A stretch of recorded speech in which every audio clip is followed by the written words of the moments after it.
نوجوانوں سے قرآن نے کہا وَلَا تَهِنُوا وَلَا تَحْزَنُوا وَأَنْتُمُ الْأَعْلَوْنَ إِن كُنتُم مُؤْمِنِينَ۔ اللہ تعالیٰ کا وعدہ ہے کہ تم ہی غالب رہو گے، تم ہی سر بلند رہو گے، تمہیں کوئی نیچا نہیں کر سکتا، تمہارا کوئی بال بیکا نہیں کر سکتا، تمہیں کوئی نقصان نہیں پہنچا سکتا اگر تم مومن ہو۔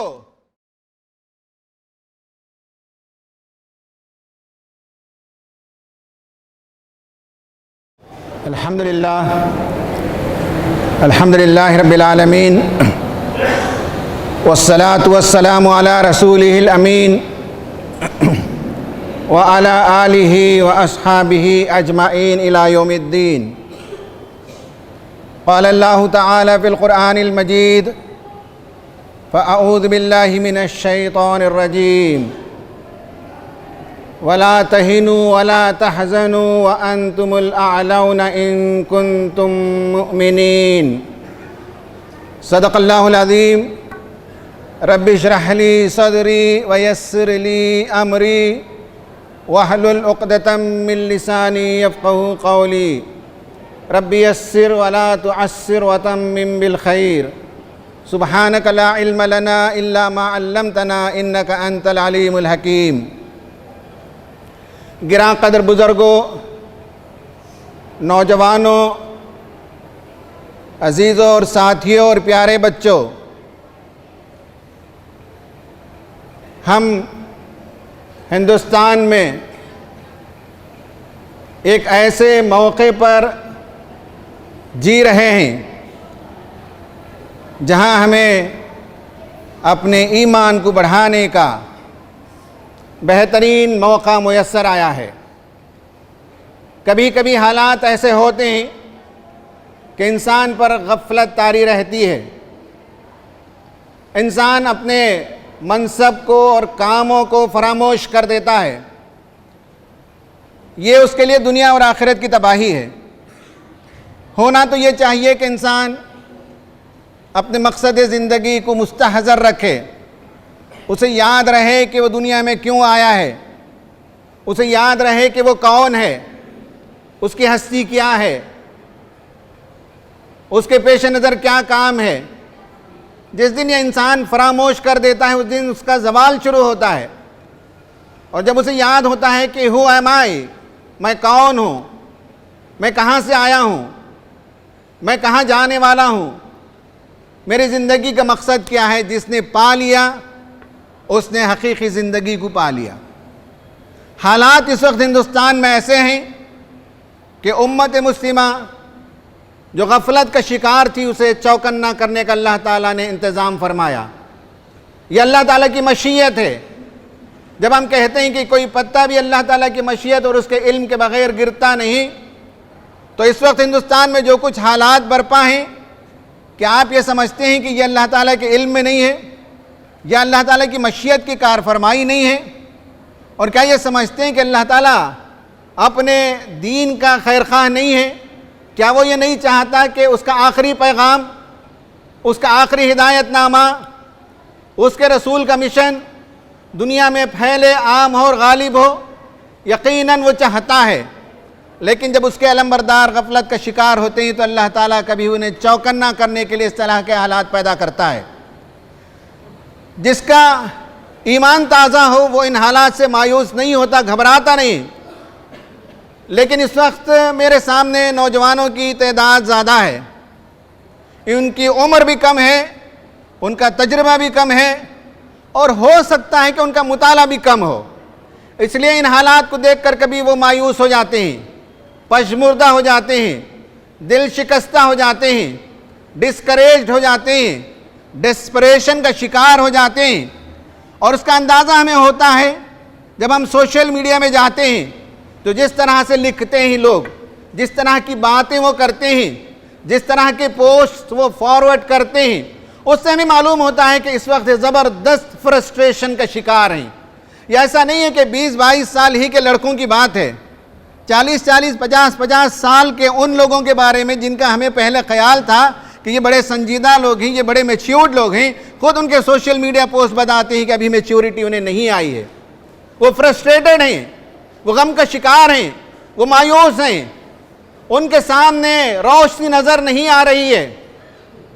There is no light at the end of tunnel جو کہا جاتا ہے، وہ صورتحال ان کی ہے. اگر وہ قرآن پڑھتے تو ان کی یہ کیفیت نہیں ہوتی. لیکن ہم دیکھتے ہیں کہ اس طرح کی باتیں کرتے ہیں.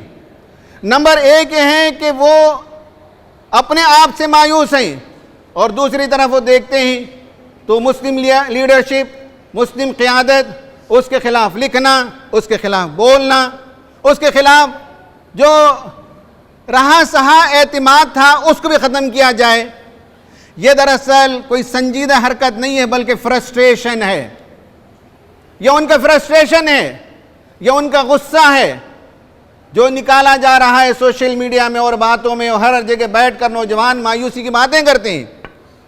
قرآن ہمیں ایسے پس منظر میں کہتا ہے وَلَا تَهِنُوا وَلَا تَحْزَنُوا. ایک ہے وہن، وَلَا تَهِنُوا وَلَا تَحْزَنُوا، ایک ہے حزن. دو ایموشنز کا اللہ تعالیٰ نے اس کا ذکر فرمایا.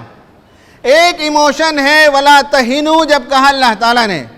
وہن کے بارے میں تو حدیث میں یہ آیا ہے کہ زندگی سے پیار اور محبت اور موت سے ڈر، یہ عام اس کا معنی بیان کیا گیا ہے. لیکن واقعہ یہ ہے کہ وہن جب کہتے ہیں تو دل شکستہ ہو جانا، ڈسکریجڈ ہو جانا، ہمت توڑ کر بیٹھ جانا، جمع مردی کا مظاہرہ نہیں کرنا، پست ہمتی، بزدلی اور شکستہ دلی کا شکار ہونے کے لیے لفظ وہن استعمال ہوتا ہے. اسے انگریزی میں ہم کہنا چاہیں تو کریج کی کمی ہے، ڈسپیر ہے، ویکن ہو جانا ہے. اس لیے بعض لوگوں نے ترجمہ کیا do not weaken, do not get discouraged. Courage کو پیدا کرنے کی اسلام تعلیم دیتا ہے. ہمت کو ہاتھ سے جانے نہ دیں، ہمت کا سہارا لیں، مضبوط رہیں، کریج پیدا کریں. یہ جو آج واقعات دیکھ رہے ہیں، آج یہ انوکھے واقعات نہیں ہیں. جن کا مطالعہ ہے وہ سیرت کو جانتے ہوں تو نبی کریم صلی اللہ علیہ وسلم کے زمانے میں بھی اس طرح کے حالات رونما ہوئے. اس کے بعد سے پوری اسلامی تاریخ میں ایسے واقعات رونما ہوتے رہے. اور اس کے بعد تاتاریوں کو فتنہ کا زمانہ دیکھا. 1857 کی جنگ آزادی اول کو لوگوں نے دیکھا، اس کی تاریخ پڑھ لیجئے. 1892 میں پہلے فسادات تھے، اس کی تاریخ پڑھ لیجئے. 20ویں صدی کی شروعات میں نبی کریم صلی اللہ علیہ وسلم کی شان میں گستاخی کرتے ہوئے کتنی کتابیں لکھی گئیں، وہ تاریخ پڑھ لیجئے. اور امت کا جو جذباتی ریسپانس رہا اس کو بھی پڑھ لیجئے. پھر اس کے بعد 1947 کے آتے آتے آزادی ہند اور تقسیم ہند کا واقعہ ہوا، اور اس کے بعد مسلسل کم از کم 15-20 سال تک مسلمانوں پر مصیبتوں کے پہاڑ توڑے گئے. یہ واقعات پہلی بار رونما نہیں ہو رہے ہیں. ہمیں معلوم ہونا چاہیے کہ جب جب ایسے واقعات رونما ہوں، ہمیں قرآن کہتا ہے کریج سے کام لیں، ہمت سے کام لیں، بزدلی کا شکار نہ ہو، دل شکستہ نہ ہو جائیں، پست ہمت نہ ہو جائیں. کریج کا مظاہرہ کرنا یہ ایمان کی علامت ہے. اور کریج حماقت کا نام نہیں ہے، کریج بے وقوفی کا نام نہیں ہے، حکمت کے ساتھ اپنی مشن پر لگے رہنے کا نام ہے. تو ڈسپیر ایک ایموشن ہے، نیگیٹو ایموشن. مایوسی ایک نیگیٹو ایموشن ہے. اور دوسرا نیگیٹو ایموشن غم نہ کرو، اینگر کا شکار نہ ہو جاؤ. دونوں نیگیٹو ایموشن کا اللہ تعالیٰ نے ذکر فرمایا اور امت مسلمہ کے افراد کو بتایا کہ ریشنلٹی اور عقل سے کام لو، ایموشنالٹی سے کام نہ لو. ذہن کو استعمال کرو، عقل کو استعمال کرو، اور اللہ نے جو قوت دی ہے، جو صلاحیتیں دی، اس کے ذریعے سے ایمان کی شمع روشن کرنے کے لیے تگ و دو کرو. یہ جو کریج ہے بالخصوص اس طرح کے حالات ہی میں اس کا مظاہرہ کرنا ہوتا ہے. جب حالات سازگار ہوں، بعد موافق، یعنی کشتی جب چلتی ہو اور ہوائیں آپ کے ساتھ ہوں تو اس میں کوئی بڑا مسئلہ نہیں ہے. آپ کی کشتی چل رہی ہے اور ہوا بعد مخالف اپوزٹ ڈائریکشن سے چلے اور آپ کی کشتی بھنور میں پھنس جائے، تب تو اصل میں ہمت کا، حکمت کا مظاہرہ کرنے کی ضرورت ہوتی ہے. صحابہ اکرام کی زندگیاں اس پر شاہد ہیں. جنگ احزاب کے موقع پر وہ پہلا موقع اور وہ آخری موقع تھا وہ پہلا بھی تھا اور آخری بھی تھا جبکہ عرب کی الائیڈ فورسز، عرب کی تمام قوتیں جمع ہو کر مدینے پر حملہ آور ہونا چاہتی تھیں۔ یہ الائیڈ فورسز تھیں، عرب کے جتنے قبائل تھے ان تمام قبائل کو انہوں نے متحد کیا اور سوچا کہ اس نئی اسلامی ریاست کو بیخ و بن سے اکھاڑ پھینکا جائے، نپ ان دا بڈ جو کہا جاتا ہے۔ اور رسول اللہ نے اسٹریٹجی بنائی اور 6 کلومیٹر لمبا خندق کھودا، جس کا ڈیپتھ 15 فیٹ، جس کا ویڈتھ 30 فیٹ تھے، یعنی کوئی گھوڑا چھلانگ نہیں لگا سکتا۔ یہ خندق کھود دیا گیا۔ ادھر سے عرب میں جو کفار و مشرکین تھے وہ آئے اور پڑاؤ کیا، اور ان کے لیے یہ عجیب واقعہ تھا۔ یہ ہے ہمت، یہ ہے حاضر دماغی، یہ ہے اسٹریٹجی کہ اب وہ مدینہ پر حملہ آور نہیں ہو سکتے تھے۔ اکا دکا کوششیں کی گئیں، لیکن خندق میں کود کر گھوڑے کو اتار کر پار کرنا بڑا مشکل کام تھا۔ 1 مہینے کے پڑاؤ کے بعد حالات خراب ہو گئے۔ جو کھانے پینے کا سامان لائے تھے ختم ہو گیا، تیز آندھی چلنے لگی، گھوڑے بدکنے لگے، ٹینٹس اکھڑنے لگے، چولہے بجھ گئے، ہانڈی برتن اوندے ہو گئے۔ ایسے میں ابو سفیان جو لیڈر تھا اس نے کہا کہ لوگ جمع ہو جاؤ۔ 10,000 لوگوں کو، لشکر کو جمع کیا اور کہا کہ ابھی ہم کو فائنل اسٹریٹجی بنانی ہے، اس لیے جمع ہو جاؤ۔ ایسے میں نبی کریم صلی اللہ علیہ وسلم نے ایک صحابی سے کہا کہ جاؤ اور مشرکین کی پلاننگ کی خبر لے آؤ۔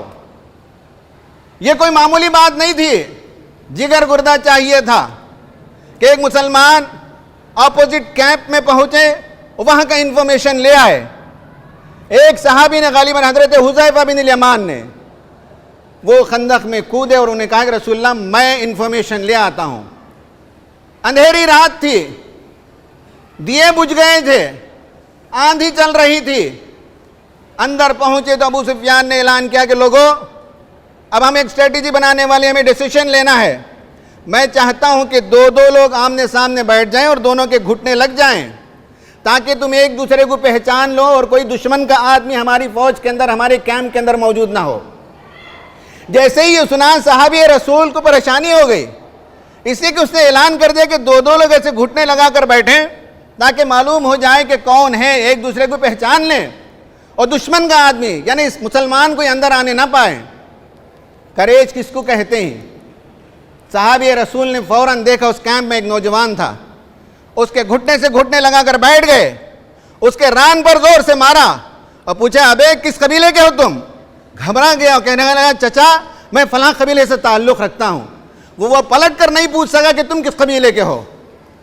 کریج کے ساتھ، ہمت کے ساتھ انہوں نے اس کے ران پر مار کر اسے پوچھا کہ تم کس قبیلے کے ہو۔ وہ جواب دے کر ٹھٹر کر رہ گیا اور یہ اس کیمپ میں بیٹھے رہے۔ ساری گفتگو کو انہوں نے سنا اور معلوم ہو گیا کہ اب یہ لڑنے کی ہمت نہیں رکھتے، اب ان کے پاس خوراک موجود نہیں ہے، اب ان کے سپاہیوں کے اندر دم خم موجود نہیں ہے۔ جب انفارمیشن سارا لے لیا تو واپس کود کر آئے اور نبی کریم صلی اللہ علیہ وسلم کو آپ نے خبر پہنچائی، سارا ماجرا سنایا۔ نبی کریم صلی اللہ علیہ وسلم بے انتہا خوش ہوئے اور فجر ہونے تک نبی کریم صلی اللہ علیہ وسلم نے اپنی گود میں انہیں سلا کر رکھا۔ کریج کس کو کہتے ہیں؟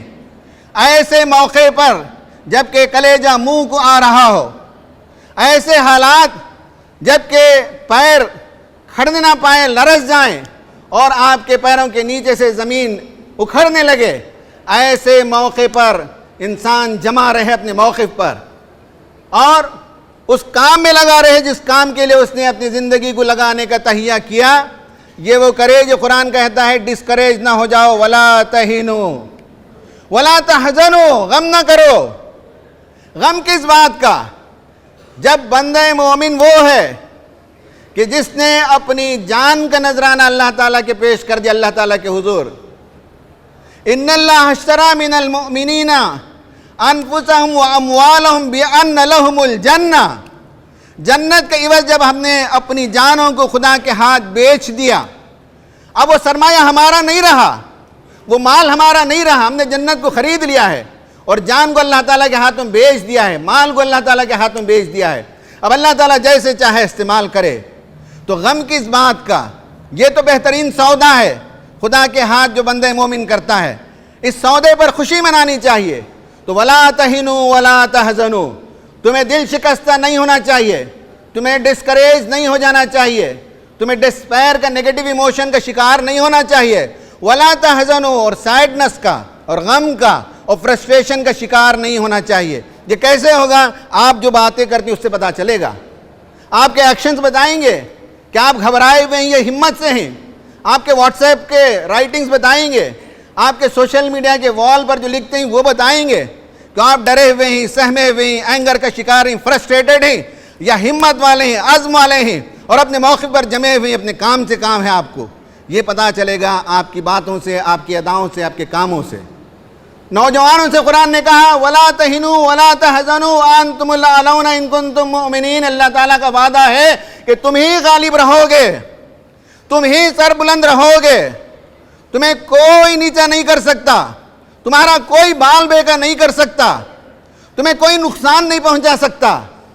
اگر تم مومن ہو، ایمان پر قائم ہو، ایمان کے رویے کو اپنائے رکھو تو غلبہ تمہارے لیے ہے، فتح تمہارے لیے یقینی ہے، جیت تمہاری ہے۔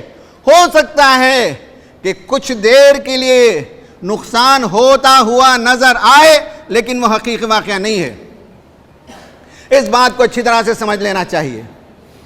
دوسری بات جو مجھے عرض کرنی ہے وہ یہ ہے کہ ہیں آپ اس وقت مظلوم، آپ پر چاروں طرف سے گھیرا ڈالا جا رہا ہے، آپ کو ایک بسیج مینٹیلٹی میں گھیراؤں کے اندر مبتلا کرنے کی کوشش کی جا رہی ہے۔ آپ سمجھتے ہیں کہ صاحب ہم کمزور ہیں، نہیں، وہ ڈرے ہوئے ہیں آپ سے، وہ پریشان ہیں آپ سے۔ نبی کریم صلی اللہ علیہ وسلم اور صحابہ اکرام کی تعداد کتنی تھی؟ اور جس زمانے میں مکے میں آپ نے دعوت دی تو گھر گھر کے اندر موضوع بحث بن گیا اسلام۔ آپ کو یہی کام کرنا ہے، آپ کے رائٹنگ سے، آپ کی تقریروں سے، آپ کے کارٹون سے، آپ کے پینٹنگ سے، آپ کے مضامین سے، آپ کی شاعری سے، نوجوانوں کے گانوں سے، ترانوں سے وہ پیغام پہنچے کہ انہیں پریشانی ہو۔ جب ایسا ہوا تو مشرکین کے سرداروں نے ابو طالب کو کہلوا بھیجا کہ تمہارے بھتیجے نے یہ کیا کر رکھا ہے۔ حضرت ابو طالب نے بلایا اور نبی کریم صلی اللہ علیہ وسلم سے کہا بھتیجے اب مجھ پر بوجھ نہ ڈالو۔ سیرت ابن اسحاق میں لکھا ہوا ہے رسول اللہ رو پڑے۔ رسول اللہ صلی اللہ علیہ وسلم نے اپنے چچا سے کہا کہ چچا جان آپ کیا چاہتے ہیں کہ میں اپنے کام سے پیچھے ہٹ جاؤں، میں اپنے مقصد کو چھوڑ دوں، اپنے مشن سے میں توبہ کر لوں؟ خدا کی قسم ایک ہاتھ میں یہ میرے چاند لا کر رکھ کے ایک ہاتھ میں سورج لا کر رکھ دیں تب بھی میں اپنے کام سے پیچھے ہٹنے والا نہیں ہوں۔ کہا کہ بھتیجا میں اب تمہیں کچھ نہیں کہوں گا، میں تمہیں خدا کے بھروسے پر چھوڑتا ہوں۔ تب ابو جہل کا جو ٹولہ ہے، آج بھی ابو جہل کا ٹولہ ہے، ہر زمانے میں ابو جہل کا ٹولہ ہوتا ہے، اس میں کچھ عتبہ اور ربیعہ ٹائپ کے لوگ ہوتے ہیں جو انٹلیکچوئلز، ان کو سلیکٹ کیا جاتا ہے جو ان کے نظریات کی نمائندگی کرتے ہیں۔ تو عتبہ کو بھیجا گیا رسول اللہ کے پاس، اس نے آ کر کہا بھتیجے تم نے یہ کیا کام کر رکھا ہے؟ بڑی پریشانی ہے کہ مکے میں گھر گھر کے اندر تفریق پیدا ہو گئی ہے، تم اپنے کام سے باز آ جاؤ، ہم تمہیں بادشاہ ماننے کے لیے تیار ہیں، ہم تمہیں عرب کی بہترین لڑکی سے چاہیں تو نکاح کروا دیتے ہیں، مالدار بننا چاہتے ہو تو مال و دولت جمع کر کے تمہارے قدموں میں لا کر انڈیل دیتے ہیں۔ سب کچھ سنا رسول صلی اللہ علیہ وسلم نے، اس کے بعد فرمایا میری بات بھی سنو، اور آپ نے قرآن مجید کی آیتوں کی تلاوت کی۔ ابھی 2 دن پہلے یہاں کے ابو جہل کے ٹولے سے عتبہ نے کہا کہ مسلمان ملک میں، اس ملک میں خوشحال زندگی بسر کر سکتے ہیں بشرطے کہ they must give up 3 concepts، وہ 3 آئیڈیا کو چھوڑ دیں۔ آپ سمجھتے ہیں کہ آپ مجبور ہیں، مظلوم ہیں، نہیں، پریشان وہ ہیں، ان کو پریشانی لاحق ہے، وہ آپ سے مطالبہ کرتے ہیں، وہ کہتے ہیں 3 چیزیں مسلمان چھوڑ دیں۔ ہمیں کافر کہنا چھوڑ دیں، ہمیں کافر کہنا چھوڑ دیں۔ دوسرا یہ امت کا تصور چھوڑ دیں، اور تیسرا جہاد کا تصور چھوڑ دیں۔ آپ بتائیے کہ آپ اس وقت ڈیفینسو میں ہیں یا وہ ڈیفینسو میں ہیں؟ آپ سمجھتے ہیں کہ آپ ڈیفینسو میں ہیں، وہاں تو عتبہ کہہ رہا ہے کہ مسلمان ان تین چیزوں کو چھوڑ دیں۔ میں اپنے نوجوان دوستوں کو بتانا چاہتا ہوں کہ جہاں تک لفظ کفر ہے، کسی کو کافر کہنے کا ہمیں اختیار نہیں ہے، وہ اللہ کا اختیار ہے، وہ رسول کا اختیار ہے۔ ہم کسی کو کافر نہیں کہتے، لیکن کوئی فرد اپنے عمل سے خود کو کافر کہہ سکتا ہے، اپنے عمل سے وہ کافر ہونے کی گواہی خود دیتا ہے، ہمیں بولنے کی ضرورت نہیں ہے۔ لفظ کفر قرآن میں کئی معنوں میں استعمال ہوا ہے۔ اعجب الکفار، کسانوں کے لیے، فارمرز کے لیے لفظ استعمال ہوا ہے قرآن نے۔ انی کفرت بما اشرکتمون، میں بیزار ہوں ان چیزوں سے جس کی تم شرک کرتے ہو، جن کی تم پوجا کرتے ہو۔ بیزار ہونے کے لیے بھی لفظ کفر استعمال ہوتا ہے۔ وَيُكَفِّرْ عَنْكُمْ سَيِّئَاتِكُمْ، یہاں دھونے کے لیے، پاک صاف کر دینے کے لیے بھی لفظ استعمال ہوا ہے۔ قرآن نے یہ لفظ استعمال کیا ہے، اور قرآن نے کفر کے لیے اور بہت سے الفاظ استعمال کیے ہیں۔ تو کفر کا معنی کوئی اپنے آپ کو پریشان کرنے کے لیے استعمال کرے تو کرے، کوئی اس سے پریشان ہونا چاہے تو ہو جائے۔ اسلام کا شیوا نہیں کہ ہم کسی پر ٹائٹل چسپا کریں۔ کسی کا دل گواہی دیتا ہے کہ حق کو جاننے کے باوجود وہ حق کا انکار کر رہا ہے، تو اس کا من کہتا ہے کہ تم حق کے انکاری ہو۔ کوئی آدمی اللہ تعالیٰ کی نعمتوں کو کھائے اور دوسروں کے آگے ڈنڈوت بجائے، تو اس کا دل گواہی دیتا ہے کہ کھاتے کسی اور کا ہیں، ڈنڈوت کسی اور کے آگے بجا لاتے ہیں، نمک کسی اور کا کھاتے ہیں، نمک حلالی کسی اور کی کرتے ہیں، ان کا دل گواہی دیتا ہے۔ یہ ہم نہیں کہتے کسی کو کافر، مسلمان کسی کو کافر نہیں کہتا ہے، وہ تو ان کے اندر کا ضمیر انہیں بولتا ہے کہ تم یہ کام کر رہے ہو۔ ہم تو کہیں گے بھائی اپنے ضمیر کی آواز کو سنو، ہم تو کوئی مفتی نہیں ہیں، ہم تو کوئی ٹائٹل تم پر چسپا نہیں کر رہے ہیں، تمہیں اپنے ضمیر کی آواز کو سننا چاہیے۔ حق کو تم چھپاتے ہو، خدا کی ناشکری تم کرتے ہو۔ دوسرا ہے لفظ امت سے انہیں بڑی پریشانی ہے۔ امت کو اللہ تعالیٰ نے جوڑنے کے لیے بہت سے اسباب پیدا کیے۔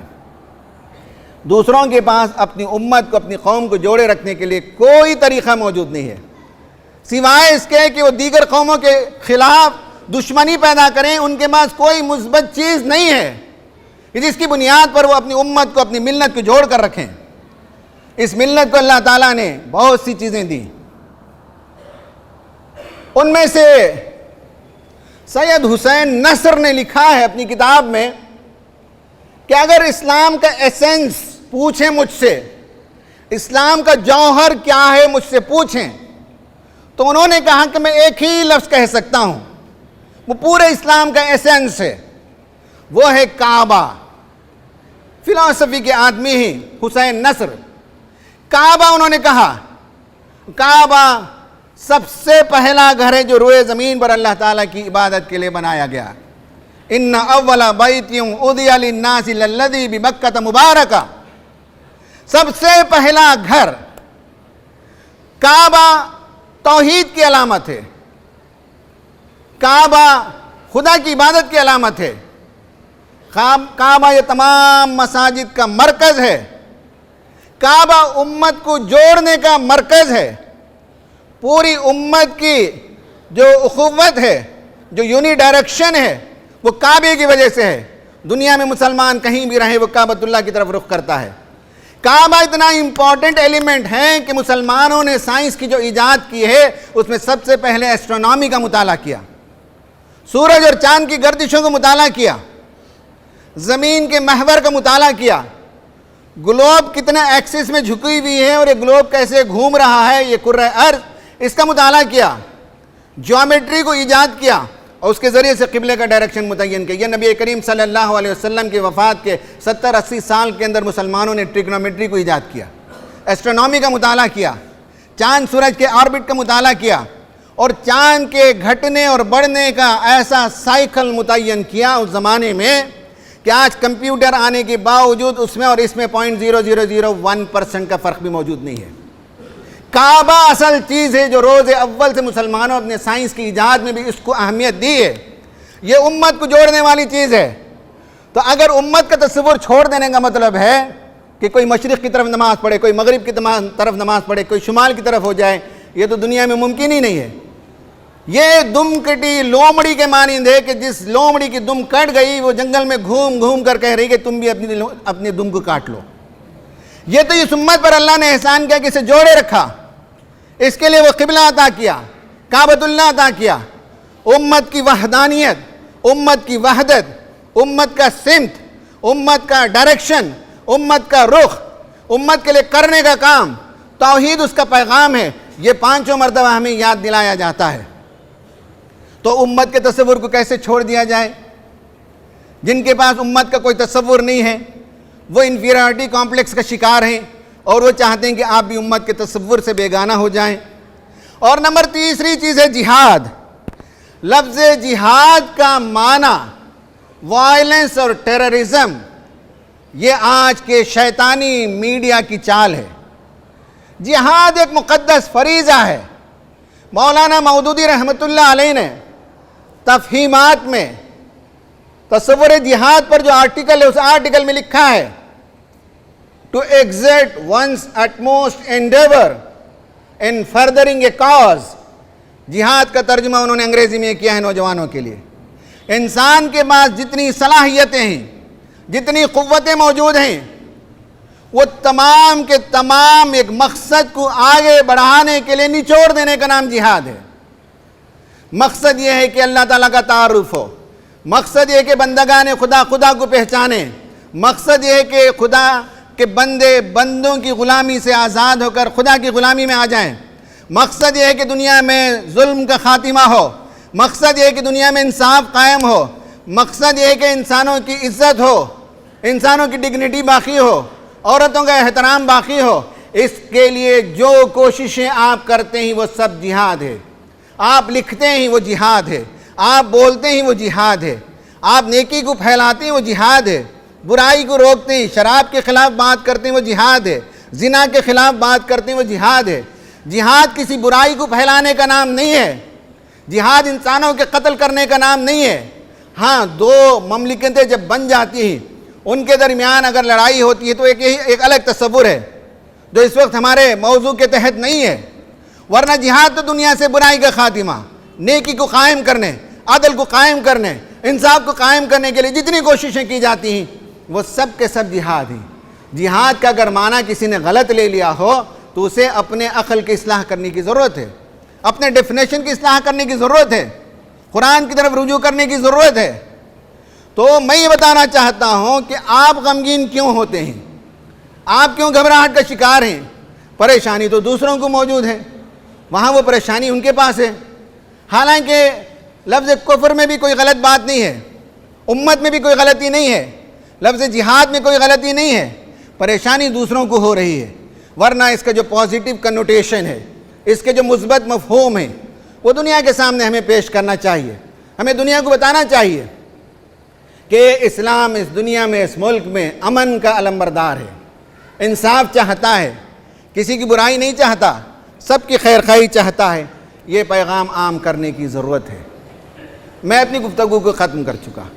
میں اپنے نوجوان دوستوں سے چاہوں گا کہ وہ ہمت پیدا کریں, عزم پیدا کریں, حوصلہ پیدا کریں, ولولہ رکھیں, خدا سے وابستہ رہیں. خدا سے وابستہ جو ہو جائے گا اس کا کوئی نقصان نہیں کر سکتا. اور خدا کے ہاتھوں ہم نے اپنی جانوں کو اور اپنے مالوں کو بیچ دیا ہے تو اب خدا کی مرضی کے لیے جینا ہے, خدا کی مرضی کے لیے مرنا ہے. اس ملک کی تعمیر کے لیے جینا ہے, اس ملک کی تعمیر کے لیے مرنا ہے. کسی کے خلاف دشمنی نہیں ہے, انسانوں کی بھلائی چاہتے ہیں, دنیا میں بھی انہیں اچھی زندگی ملے, مرنے کے بعد بھی بندگان خدا کو اچھی زندگی ملے. یہی ہماری تمنا ہے, یہی وہ تڑپ ہے جسے لے کر ہم جیتے ہیں, جسے لے کر ہم مرتے ہیں. اللہ تعالیٰ سے دعا ہے کہ اللہ تعالیٰ ہمیں ایمان کی زندگی عطا فرمائے, ایمان کی موت عطا فرمائے. آمین. وآخر دعوانا ان الحمد للہ رب العالمین. اقول قولی ھذا استغفر اللہ لی ولکم اجمعین.